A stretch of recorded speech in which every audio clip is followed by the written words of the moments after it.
तुम लोग सब बारी बारी से कखा कखा सुनाओ। जी सर जी।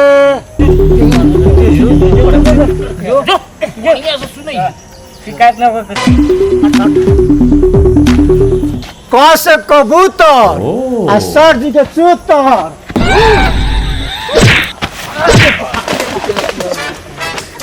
धैला काहे ना रे? काहे के हमारे पर गिरल हवे?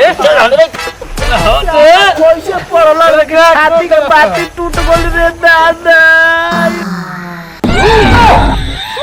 सर जी हम सुनाव तनी। वाह बुझा तब तेज हो। बड़ा का तेज हो एकदम। याद हो? हाँ याद बा।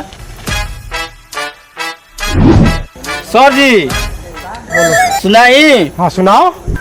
ख से खरगोश आ सर जी बेहोश।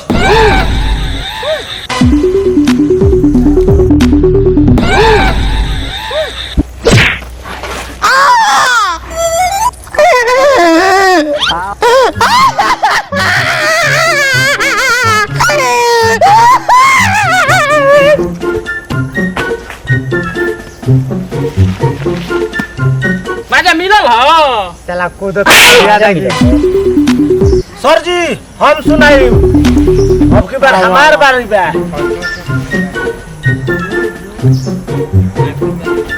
सर जी गो से गामाला मैडम जी के ढोरी पर हमला।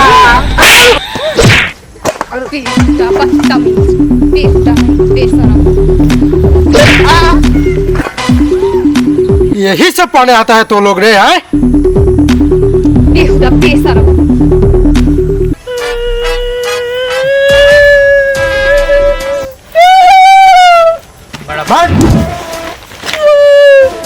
सर जी हम सुनाई घर से। आओ सुनाओ। जो तोरो आके बाकी पूरे हो जाए जो। सर जी आइल बच्चा पेंटिंग घर से घड़ी। अरे इधर आके सुनाओ ना। हो जा। सर जी घर से घड़ी आ मैडम जी से हमारा खिया लड़ी।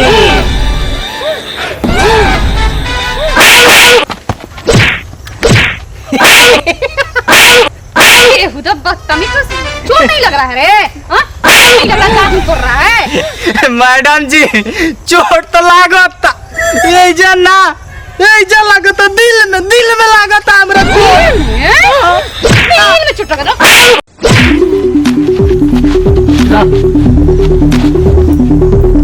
रे तू अपने साथ ना अपने बाप कर लेकर आना।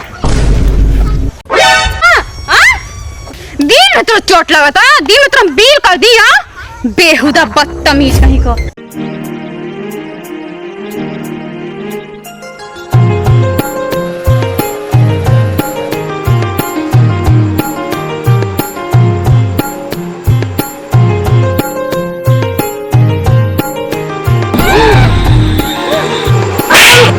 अरे आई पढ़े के काम खोदत रे। अच्छा पढ़।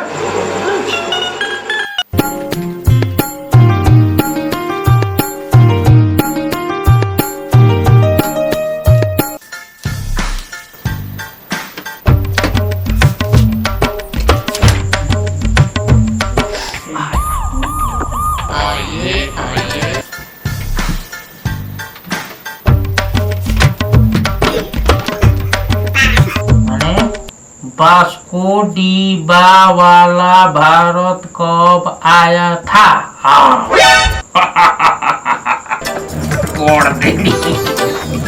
अगहन में आई रहे। अगहन में।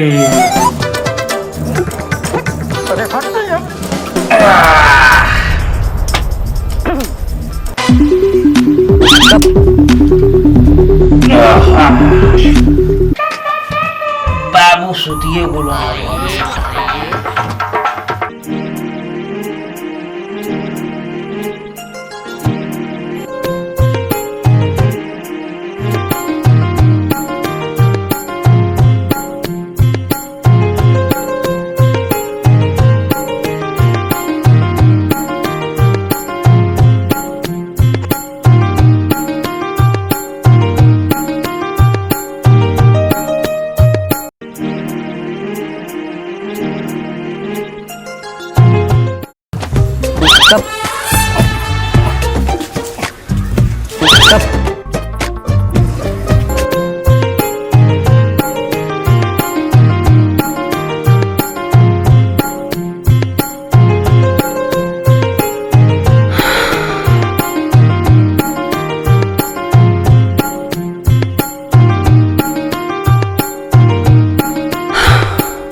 तेरा दादी के मातारी के है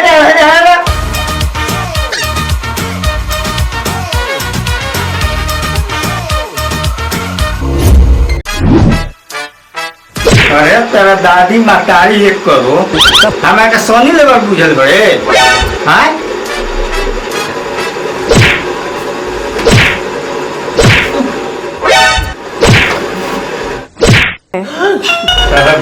के मतलब सपना करे सपना देखा करे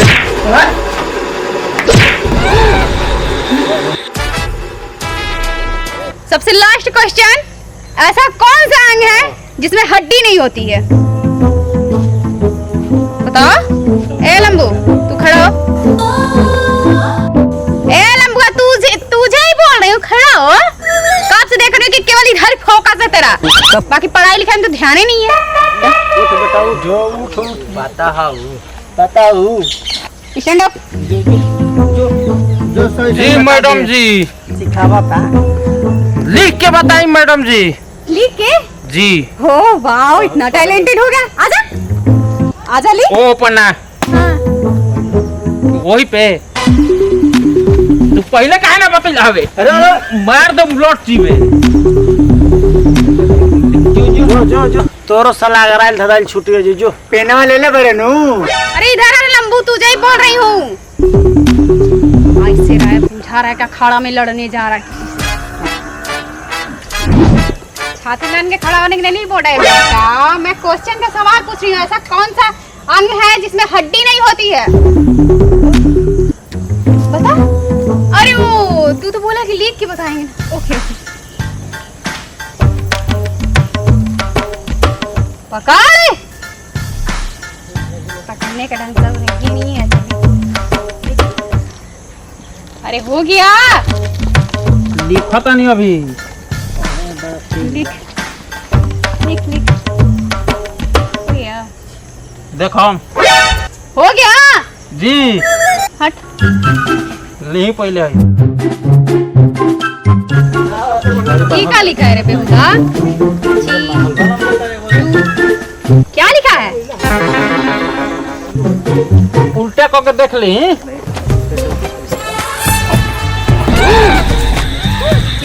क्या है रे? हाँ? समझा रहा है? तो बता रहा है वो?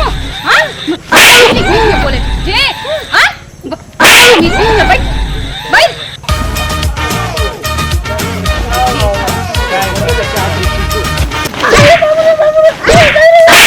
बैठने के बोले हैं? बैठ चुपचाप। बैठते नहीं बानी। वैसन देवता रहल ना वैसने पिठार चढ़ेला। बोलो बे तब मार दे मुझको फाट जी। ए मैडम जी अबे नो बतैला हो। आइयो बतैला मारो कर। ये बतैला वैसा लागा उल्टा बतावत है। उल्टा उल्टा लिखिए। पहले तो पढ़े के लूर बाना दूसरे के कान चलो तो दूसरे के पेन के भाई बताओ भाई जी। मैडम जी हम बताई। हाँ खड़े जाओ। जीभ में हड्डी ना होला। Very good. मैडम जी एक और माई 3-3 गो ट्यूशन धरैले बिया यही ले तेज बा। अब से हमहु जाइम त अपन माई ले को हम हमरो को 3 गो ट्यूशन धरा दे हम तक तेज हो जाई।